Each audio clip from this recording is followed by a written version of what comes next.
Okay, so so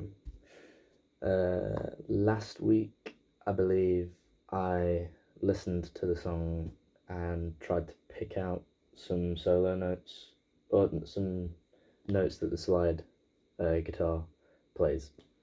This week I've done my rehearsal. Um, well, I say this week, it's the same week, it's just a different day. But I rehearsed. So I've been practicing two things. So I learned the chords for the intro bit. So it's I mean, they're not really chords actually as such. They're more like, they're not really power chords, but it's just two notes.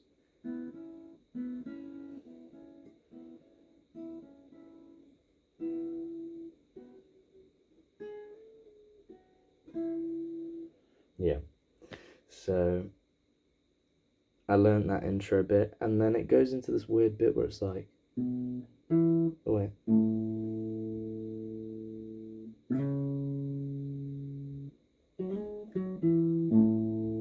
Yeah, that's it.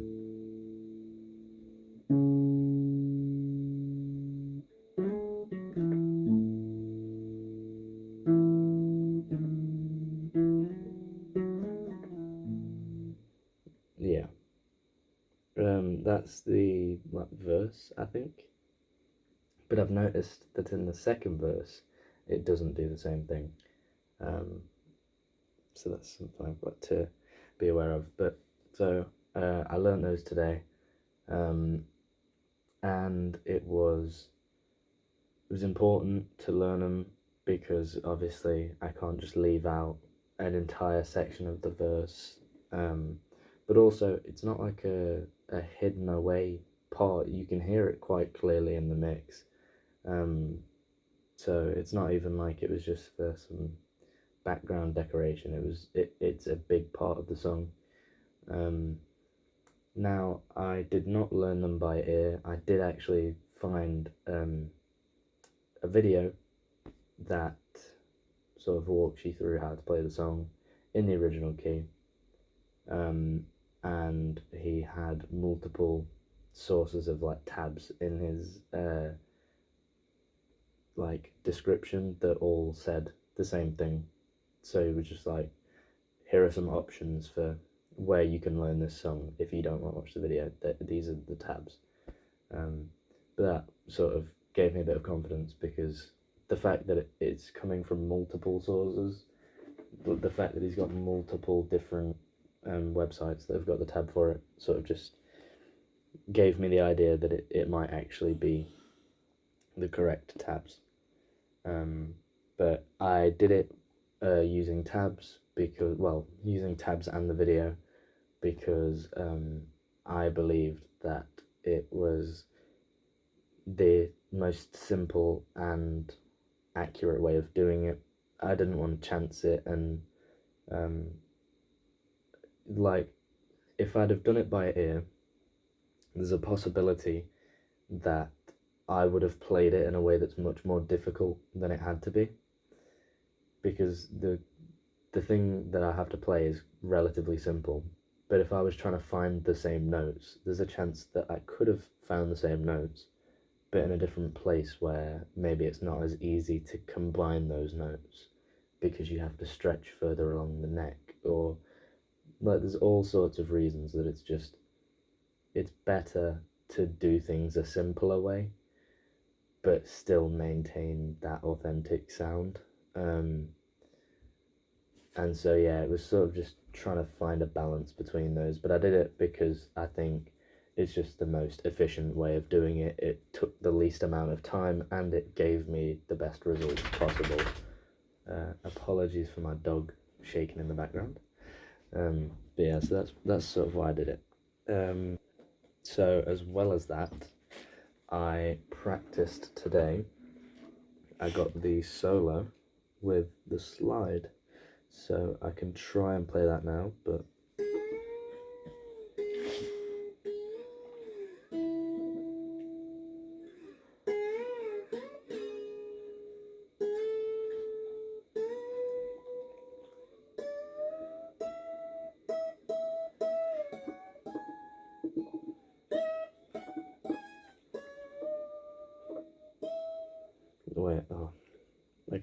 that's not gone right.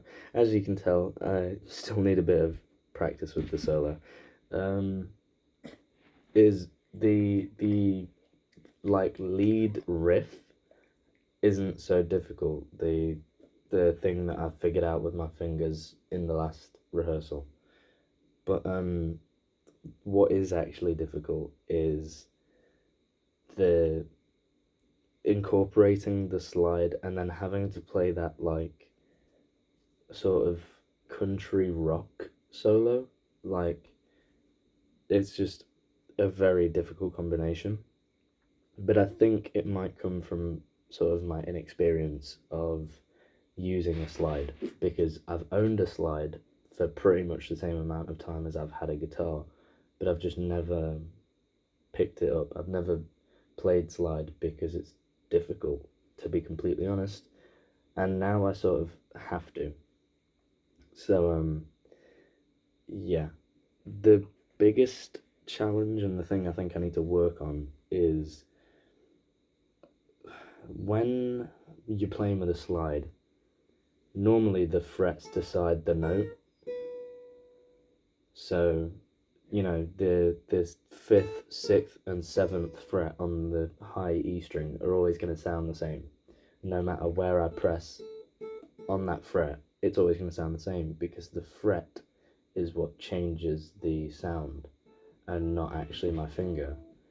So when you then use a slide, the slide changes the sound. But what that means is that is all the 5th fret. That, I don't know if you could hear that sound very clearly. That is all the 5th fret on the B string. But there's like subtle differences. It's microtonal.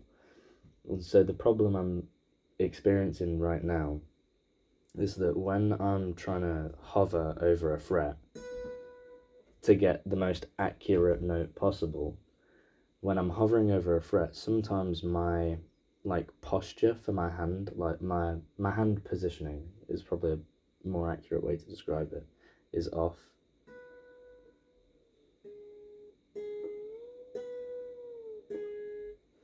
And so I'm like ever so slightly out on certain notes because my hand is slightly turned in one direction or the other, and as such it's putting me out by like a semitone, if that. It's putting me out by like barely anything, but it's noticeable when you listen to it in context. Like, maybe on its own it might not be too bad, but when you listen to it in context, it is much, much worse. And so currently I'm having to like force myself to keep my hand straight. But hopefully that'll just come with practice. And the reason that I decided to just crack on with the slide, because, you know, I might have been able to like weasel my way out of it and say, hey, I'm not comfortable using a slide, I'm just gonna do it with my fingers. But I guess I just forced myself to do it with the slide because it's better to bite the bullet now than have to do it later when I've got less time. So that's why I just sort of got on with it now. And also, like, part of the reason that I've been so observant of my own mistakes is because with the way that slide guitar is played, there's very little room for error. And so I think it's important for me to sort of iron out any creases now and be able to spot them before it's too big of a fire to put out later. But overall, I think it's been like fairly successful so far. For saying, you know, my lack of experience with using a slide, I'd say that, you know, everything I've done so far is going well, and I'm making good progress with the song, and I feel happy at the stage that I'm currently at. So that concludes the vlog for this week, the verbal diary or whatever. So goodbye.